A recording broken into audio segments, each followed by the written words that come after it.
बघा नेक्स्ट काय, if y is equal काय 3t² मायनस 4t, काय दिले y दिलेला आहे, y काय दिले तुम्हाला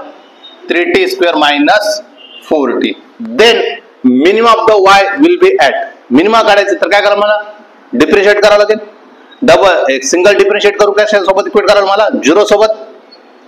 आणि मॅक्झिमम का मिनिमा एका समोर कळतं, जेव्हा मी डबल डिफरन्शिएट करतो तेव्हा माझी व्हॅल्यू जर पॉझिटिव्ह आली तर काय म्हणतो मिनिमा, जर निगेटिव्ह आला तर काय म्हणतो आपण मॅक्झिमा, पण इथं ऑलरेडी त्यांनी सांगितलं काय येणार आहे मिनिमा येणार आहे सांगितलेलं आहे. चला dy by dt is equal to काय 60, हा 2 पुढे येतो ना 60 मायनस काय 4, या 60 मायनस 4 ला कोणासोबत इक्वेट करायचंय 0 सोबत, देअरफॉर 60 बरोबर काय 4, देअरफॉर t इज इक्वल काय 4/6, बे 2 4 बे 3 6 म्हणजे t इज इक्वल काय 2/3, ऑप्शन नंबर